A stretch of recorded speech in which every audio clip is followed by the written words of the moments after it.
नमः शिवाय। आपका हमारे चैनल भक्ति गाथा पर स्वागत है। श्रावण मास भगवान शिव को अत्यधिक प्रिय है। इस मास में जो कोई भी भगवान शिव की पूजा अर्चना करता है तथा कथा सुनता है, उसके ऊपर भगवान शिव की सदैव कृपा रहती है। तो आइए सुनते हैं श्रावण मास महात्म्य का 21वां अध्याय। सनत कुमार बोले, हे दयानिधे, कृपा करके अब आप पौर्णमासी व्रत की विधि कहिए, क्योंकि हे स्वामीन, इसका महात्म्य सुनने वालों की श्रवण इच्छा बढ़ती है। ईश्वर बोले, हे सनत कुमार, इस श्रावण मास में पूर्णिमा तिथि को उत्सर्जन तथा उपाकर्म संपन्न होते हैं।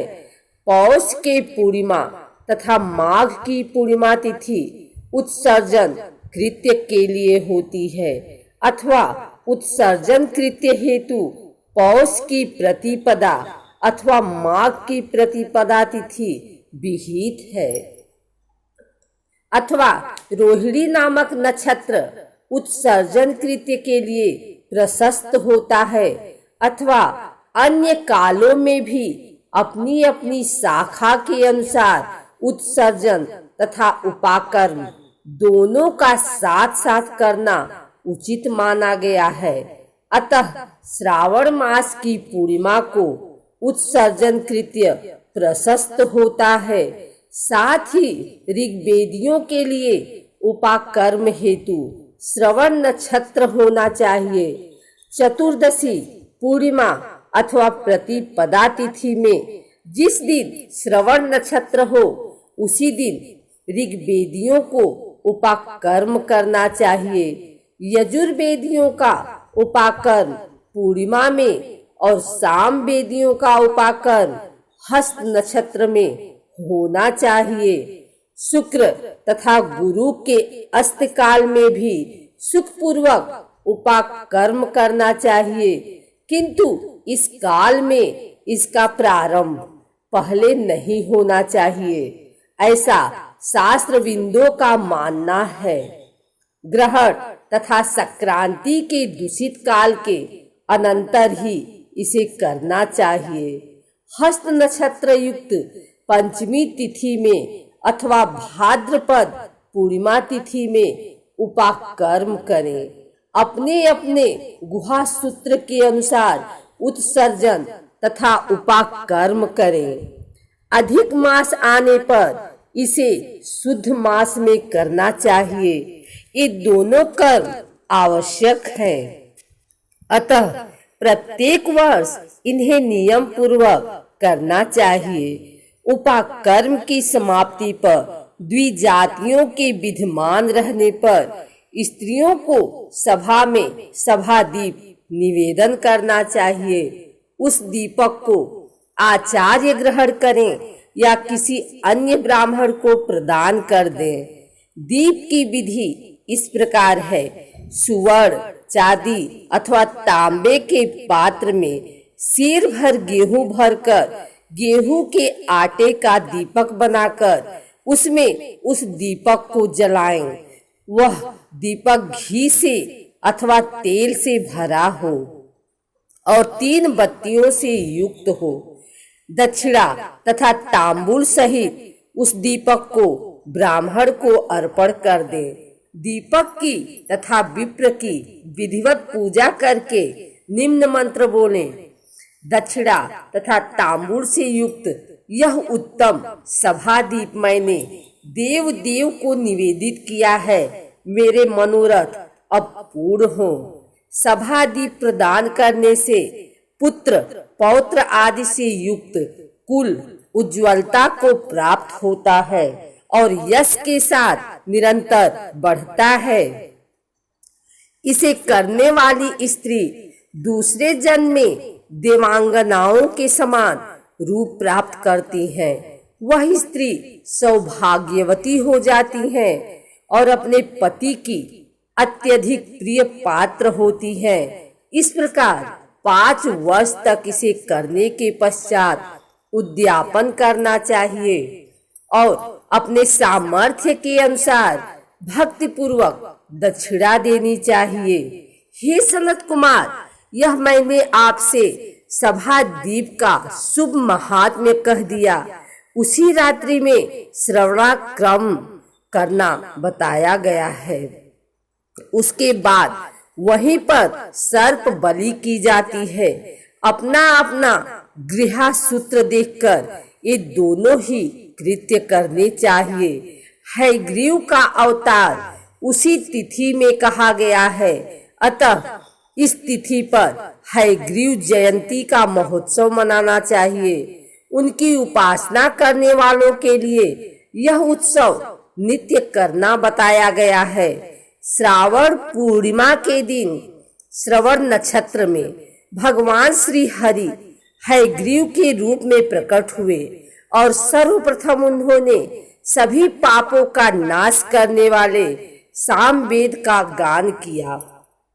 इन्होंने सिंधु और बितस्ता नदियों के संगम स्थान में श्रवण नक्षत्र में जन्म लिया था। अतः श्रावणी के दिन वहां स्नान करना सभी मनोरथों को पूर्ण करने वाला होता है। उस दिन वहां श्रांग धनुष चक्र तथा गदा धारण करने वाले विष्णु की विधिवत पूजा करें। इसके बाद सामगान का श्रवण करें, ब्राह्मणों की हर प्रकार से पूजा करें और अपने बंधु बांधवों के साथ वहां क्रीड़ा करें तथा भोजन करें।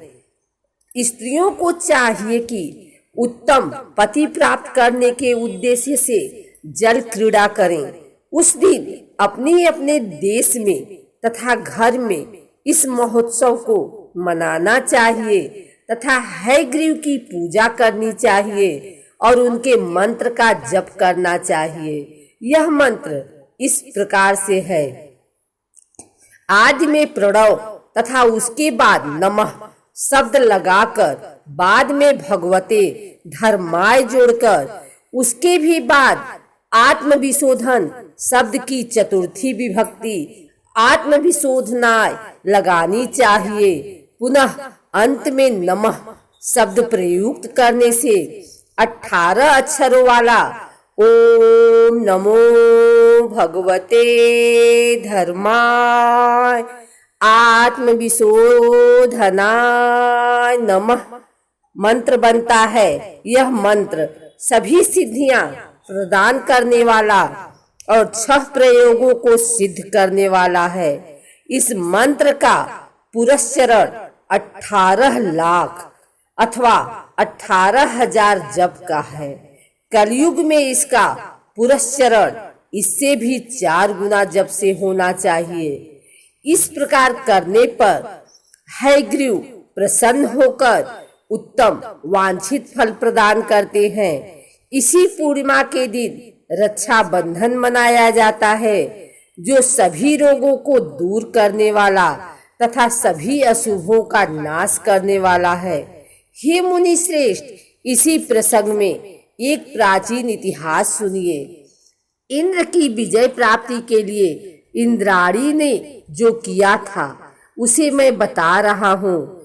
पूर्व काल में 12 वर्षों तक देवासुर संग्राम होता रहा। तब इंद्र को थका हुआ देखकर देवी इंद्राणी ने उन सुरेंद्र से कहा, हे देव, आज चतुर्दशी का दिन है, प्रातः होने पर सब ठीक हो जाएगा। मैं रक्षा बंधन अनुष्ठान करूंगी, उससे आप अजेय हो जाएंगे। और तब ऐसा कहकर इंद्राणी ने पूर्णमासी के दिन मंगल कार्य संपन्न करके इंद्र के दाहिने हाथ में आनंददायक रक्षा बांध दी। उसके बाद ब्राह्मणों के द्वारा स्वस्त्ययन किए गए तथा रक्षा बंधन से युक्त इंद्र ने दानव सेना पर आक्रमण किया और क्षण भर में उसे जीत लिया। इस प्रकार विजयी होकर इंद्र तीनों लोकों में पुनः प्रतापवान हो गए। हे मुनीश्वर, मैंने आपसे रक्षा बंधन के इस प्रभाव का वर्णन कर दिया, जो कि विजय प्रदान करने वाला, सुख देने वाला और पुत्र, आरोग्य तथा धन प्रदान करने वाला है। सनत कुमार बोले, हे देव श्रेष्ठ, यह रक्षा बंधन किस विधि से, किस तिथि में तथा कब किया जाता है? हे देव, कृपा करके इसे बताएं। हे भगवान, जैसे जैसे आप अद्भुत बातें बताते जा रहे हैं, वैसे वैसे अनेक अर्थों से युक्त कथाओं को सुनते हुए मेरी तृप्ति नहीं हो रही है।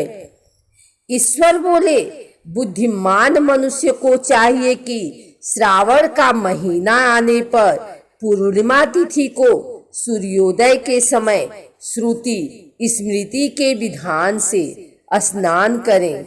इसके बाद संध्या जप आदि करके देवताओं, ऋषियों तथा पितरों का तर्पण करने के बाद सुवर्णमय पात्र में बनाई गई, सुवर्ण सूत्रों से बधी हुई, मुक्ता आदि से विभूषित, विचित्र तथा स्वच्छ रेशमी तंतुओं से निर्मित, विचित्र ग्रंथियों से सुशोभित, पद गुच्छों से अलंकृत और सरसप तथा अक्षतों से गर्भित एक अत्यंत मनोहर रक्षा अथवा राखी बनाएं। इसके बाद कलश स्थापन करके उसके ऊपर पूर्ण पात्र रखें और पुनः उस पर रक्षा को स्थापित कर दें। उसके बाद रम्य आसन पर बैठकर सुहृदजनों के साथ वारंगनाओं के नृत्य गान आदि तथा क्रीड़ा मंगल कृत्य में संलग्न रहें। इसके बाद यह मंत्र पढ़कर पुरोहित रक्षा बंधन करें। एन बद्धो बलि राजा दानवेंद्रो महाबल तेन त्वमानुबंधामि रक्षेमा चलमा चलम। जिस बंधन से महान बल से संपन्न दानवों के पति राजा बलि बांधे गए थे, उसी से मैं आपको बांधता हूँ। हे रक्षे, चलायमान मत हो। ब्राह्मणों, क्षत्रियों, वैश्यों, शूद्रों तथा अन्य मनुष्यों को चाहिए कि यत्न पूर्वक ब्राह्मणों की पूजा करके रक्षा बंधन करें। जो इस विधि से रक्षा बंधन करता है, वह सभी दोषों से रहित होकर वर्ष पर्यंत सुखी रहता है। विधान को जानने वाला जो मनुष्य शुद्ध श्रावण मास में इस रक्षा बंधन अनुष्ठान को करता है, वह पुत्रों तथा सुहृदजनों के सहित एक वर्ष भर अत्यंत सुख से रहता है। उत्तम व्रत करने वाले को चाहिए कि भद्रा में रक्षा बंधन न करे, क्योंकि भद्रा में बांधी गई रक्षा विपरीत फल देने वाली होती है। इस प्रकार श्री स्कंद पुराण के अंतर्गत ईश्वर सनत कुमार संवाद में श्रावण मास महात्म्य में उपकर्मोत्सर्जन, श्रवणाकर्म, सर्प बलि, सभादीप, हयग्रीव जयंती, रक्षा बंधन विधि कथन नामक 21वां अध्याय पूर्ण हुआ।